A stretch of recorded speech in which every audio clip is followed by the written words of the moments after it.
Haya, nyie si mnapeleka korosho lenu kwenye vyama vya ushirika? Mmepeleka mwezi wa 12, si ndio? Unakuja kulipwa mwezi wa 4, si ndio?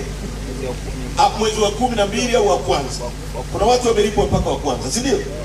Sasa niwaulize, leo dunia hii imeendelea, kuna mambo rahisi tu.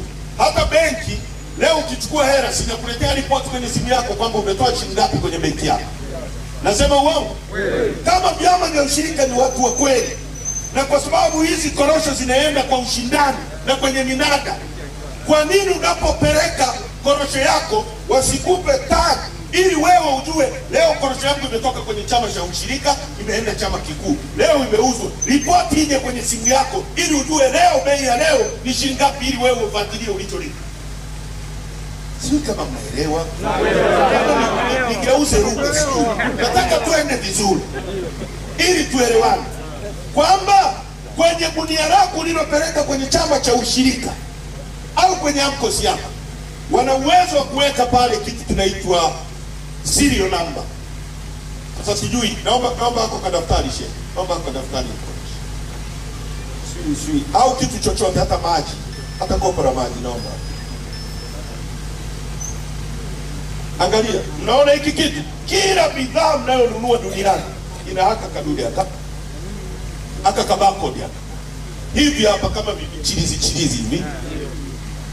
Hivi vinatambulisha kwamba hii notebook ilitengenezwa kiwanda fulani, namba yake ni ya hii tu. Aliyeitengeneza anaweza kuitrack mpaka akajua iko mafuta kwa kutumia hiyo barcode. Na ikaeleza ilitengenezwa mwaka gani, ilisafirishwa, inaeleza kila kitu. Kwa hiyo leo kwenye gunia lako la korosho wanaweza kuweka tagi kama hii. Kila ikifika kwenye system ya kuingia, ile system inaiscan, inakuletea report kwenye simu yako. Sasa korosho yako imetoka chama cha ushirika fulani, iko kwenye chama kikuu. Wakienda kuuza, wakiscan, inakuletea report. Sasa korosho yako inauzwa kwa mtu fulani aliyechukua kwa shilingi kadhaa, inakuja kwenye simu yako. Kwa nini hawaweki hivyo? Kwa nini hawafanyi hivyo? Ndio maana kuna watu wameuza korosho leo wanasema mmeuza korosho kwa shilingi 1000, 1400 ngapi? Nilikuwa nawasikiliza kwenye wamenikera hao watu hao kwamba korosho ilikuwa inauzwa shilingi 200. Hata kama ilikuwa inauzwa shilingi 100, ni kwa sababu ya uzembe wa kina nani? Serikali ya Kipuzi ilikuwa inasababisha tunauza korosho kwa bei chini. Na wajibu wa serikali, unapochukua wajibu wa serikali sio hisani. Bwana askari, wewe utulindi kama hisani, tunakulipa ufanye hiyo kazi. Ndio maana huko hapa mimi kiongozi nazungumza, uangalie usalama wako. Wala sikuombi wala kukubembeleza, ni wajibu wako. Kwa nini tunataka kuendesha serikali kana kwamba inatuletea hisani? Barabara ikijengwa hapa, mama anatujengea barabara anatupenda. Kabla hajawa rais mbona alikuwa ajengi hiyo barabara? Kwa nini tu anapokuwa rais ndio hela zote zimekuwa zake? Choo kikichimbwa sehemu, mama anatuchimbia choo. Darasa likijengwa, mama anatujengea darasa. Kwa hiyo madarasa ni ya huyu mama. Je, akitoka madarakani ataendelea kuyajenga? Usifanyane wajinga. Kwa watu wa vyama vya ushirika, ndugu zangu, stop. Hamwapi hisani mtu yoyote hapa. Mpo hapo kwa sababu wananchi hao wanaumia kwenye mashamba, wao ndio wanawalipa wale, bila hamwapi wananchi hisani. Tunaelewana vizuri? Message zimeenda? Kwa sitaki kutuambia vitu vya hovyo. Leo wanasema bei ya korosho imeuzwa mpaka shilingi 4190. Ilikuwa na wasikia. Nyosheni mkono mliouza korosho shilingi 4190.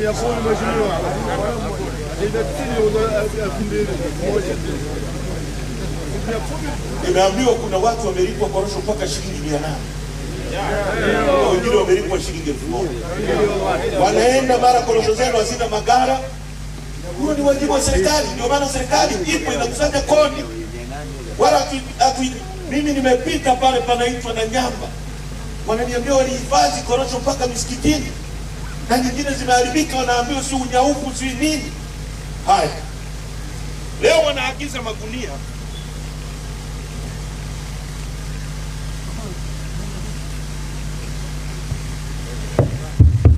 wanaagiza magunia ya korosho kutoka mpaka Bangladesh na India. Yamekuja yale yako kama sufi, si ndio? Kwanza yale magunia hayatunzi vizuri korosho. Yale magunia yetu ya zamani yale ya katani yana vishimo vile ambavyo vinaruhusu hewa kufanya nini? Kupita. Mwalimu Nyerere alijenga hapa kwenu Lindi peke yake kulikuwa na mashamba 17 ya mkoa ambayo yalikuwa yanatumika kutengeneza magunia. Hapo alipojenga Dangote kulikuwa na shamba kubwa la mkoa. Maana yake ni nini? Maana yake ni kwamba Mwalimu aliona mbali, korosho zitakuwepo, zitahitaji magunia. Kwa kuna kitu kinaitwa multiplier effect. Kama hulimi korosho, utaajiriwa kwenye kiwanda. Vijana wenu hapa si kama mnanielewa. Kwa hiyo hele inatoka kwenye korosho inaingia kwa kijana aliyeajiriwa kwenye kiwanda cha Mkonge pale cha magunia. Yule kijana akitaka kujenga anaajiri fundi wa hapa kwenu. Pesa inatoka hapa kwenye korosho inaingia kwa huyu kijana, inaingia kwa fundi. Fundi akipata pesa anakunywa chai kwenye mgahawa wa huyu bwana. Huyu ataagiza sukari kwenye duka la yule bwana. Yule ataagiza bodaboda, pesa inazunguka miongoni mwetu. Leo wameua hivyo viwanda. Gunia linaagizwa kutoka Bangladesh kuja hapa. Kwa hiyo pesa inachukuliwa hapa inapelekwa Bangladesh kutengeneza ajira. Wakati vijana wetu hawana nini? Tukisema hawana akili, tunawatukana, tunasema ukweli. Tunasema ukweli, tunawatukana. Serikali imewashinda kuendesha. Tunaelewana vizuri? Haya, tutoke hata kwenye magunia. Gunia linafika freight. Na mimi nataka ni challenge hapo kama wapo. Price mpaka linafika Dar es Salaam shilingi 4,500. Lakini nyie kwa kila kilo moja mnalipa karibia shilingi 81. Ukipiga ni shilingi 6,500 kwa kila gunia. Haya mambo nasema ukweli na danganya. Mimi ni mtu mtafiti na akili iko hapa nyingi. Tunaelewana vizuri? Kwa watu wa AMCOS tafadhali msitoe kichwa, maana nitawasambaratisha wizi wenu. Na nitashughulika na waziri wenu kwa sababu mimi ni rafiki yangu. Lakini naenda kumwambia watu wa kusini hawataki haya makato mnayokata, mnajidanganya mnakata wafanyabiashara, lakini mwisho yanaishia mikononi mwao. Kama hayo makato hata yangekuwa nusu, shilingi 600 ingekuwa inaingia kwako. Lakini kwa kila kilo wanakata shilingi 1,250. Mzigo wote unabeba wewe. Ukiwa na kilo 100 unatoa 125 zinaenda kwenye huu uchimbo unaoitwa si AMCOS, si Naliendele, si bodi ya korosho inawasaidia nini? Nimewahi kuwapa miche bure? Hamna. Nimewahi kuwaletea nani bure? Hakuna. Wako pale wanateuana, unakuta mwenyekiti wa bodi ni mstaafu fulani. Nimeona hata bodi nani juzi rais ameteua mwenyekiti wa bodi ya Stamico, shirika la madini, amemteua IGP mstaafu. Ni nafasi za kupeana kura.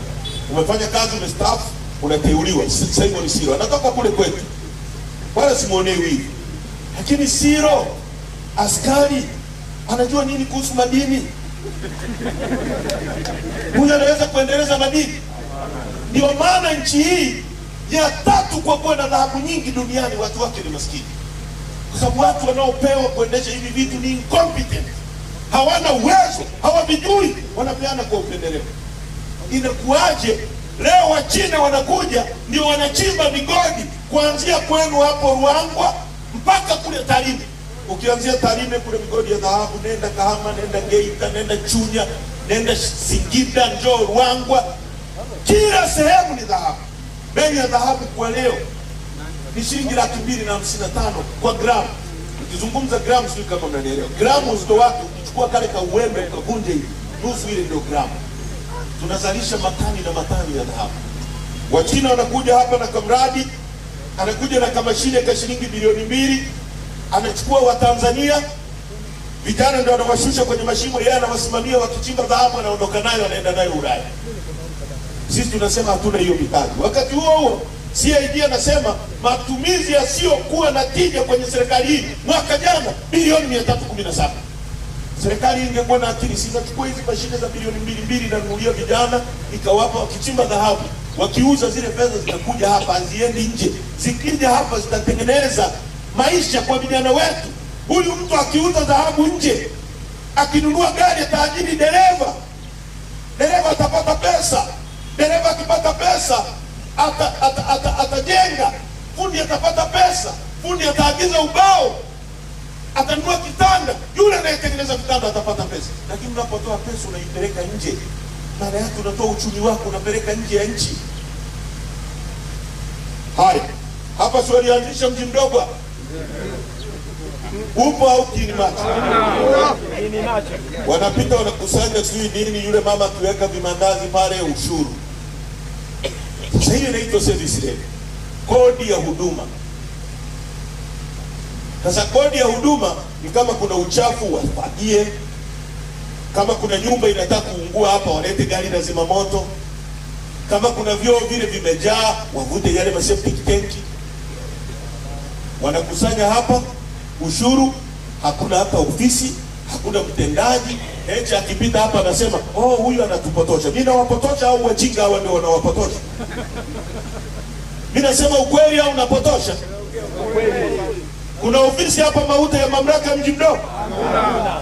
Lakini mamlaka jina. Mama anaupiga mwingi.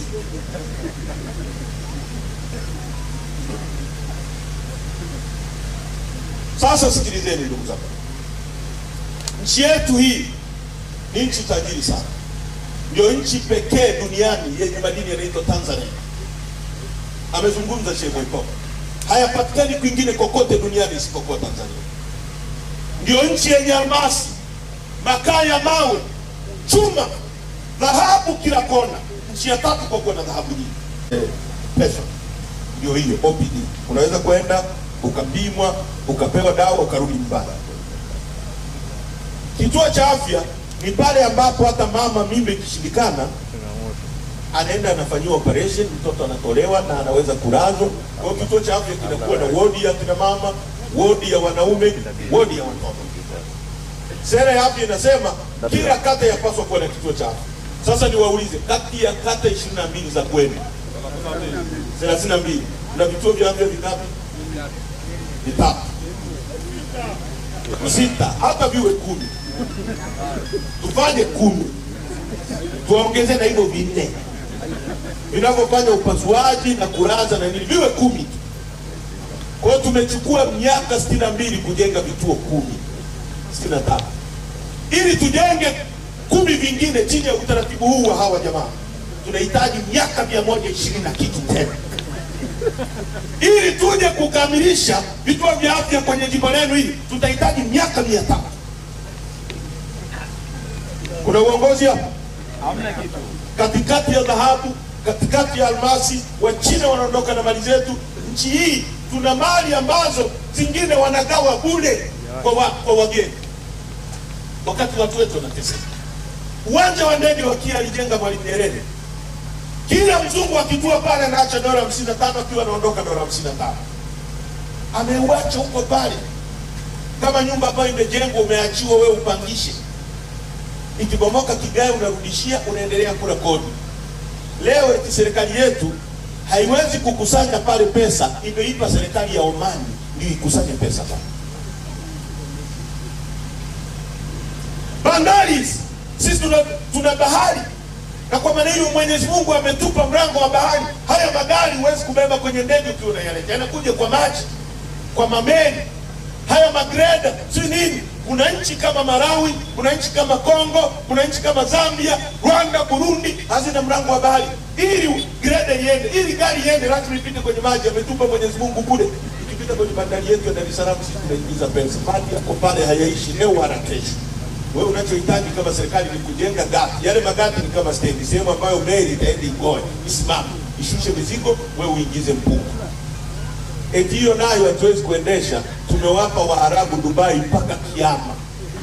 Watuendeshe. Wako milioni 3 tu, sisi tuko milioni 63. Wote Tandahimba hamna mwenye akili ya kuweza kusimama pale akusanye hiyo pesa. Tarime hakuna, Mwanza hakuna. Waarabu njoo tuendeshe. Tukisema hawa hawana uwezo tunadanganya, tunasema ukweli. Hebu fikiria wakati tuko bungeni sisi. Mimi nilikuwa kiungo, mshambuliaji, nagawa pasi. Tisheti kabisa. Lema yuko winga ya kulia. Usiku wakati ule aliyatoroka yuko winga ya kushoto. Tundu Lissu mshambuliaji. Na Katani tulikuwa tunampanga pale kama beki. Kwa sababu alikuwa na uwezo kabla hajakukizwa nyama mdomoni. Hebu fikiria hiyo Bandari ingeuzwa, muziki ambao ungepigwa pale bunge. Wewe fikiria. Ndio maana tunasema hivi, hatuwezi kuendelea na utaratibu wa namna hii. Tunafanyiwa haya kwa sababu